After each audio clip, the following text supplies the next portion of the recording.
যেহেতু আমাদের যে পরিমাণ গাড়ির প্রয়োজন আমাদের ওই পরিমাণ গাড়ি নাই।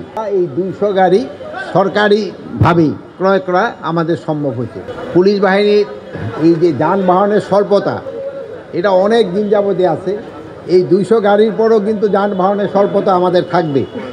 যেহেতু আমাদের যে পরিমাণ গাড়ির প্রয়োজন আমাদের ওই পরিমাণ গাড়ি নাই।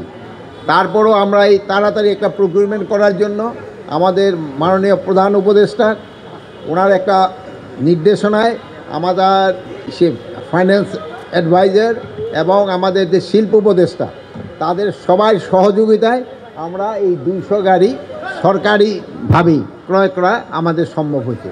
এটা আমরা প্রগতি ইন্ডাস্ট্রির মাধ্যমে আমরা এটা ক্রয় করেছি।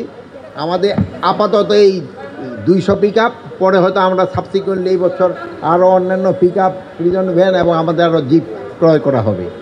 জানেন যে পুলিশের যানবাহন খুবই প্রয়োজন এবং আমাদের এখানে যানবাহনের খুবই স্বল্পতা। শুধু যানবাহন নয়, পুলিশের কিন্তু অ্যাকোমোডেশনেরও কিন্তু অনেক স্বল্পতা।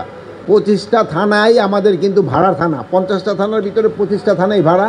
ওর ভিতরে 5টা থানা আমরা এই কিছুদিন আগে একটা আনুষ্ঠানিকভাবে ভিত্তিপ্রস্তর স্থাপন করা হয়েছে। আরও 2টা থানা হয়তো আমরা খুব তাড়াতাড়ি করতে পারবো।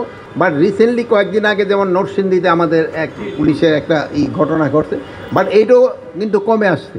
এটা চলে যদি আপনারা যদি এটা যেভাবে প্রচার করে যাচ্ছেন এইভাবে যদি প্রচার করেন যান তো আমাদের জন্য ভালো হয় এবং জনগণও আস্তে আস্তে কিন্তু সচেতন হয়ে যাচ্ছে। সব কিছুর মূলেই তো জনগণ, সব কিছুর মূল হই তো জনগণ। তারা যতক্ষণ যেই সময় দেখবে যে এইগুলি কাজগুলি খুবই খারাপ সেই সময় ওনারা নিজেরই প্রতিকার করবে। তা আপনারা ভালো থাকেন।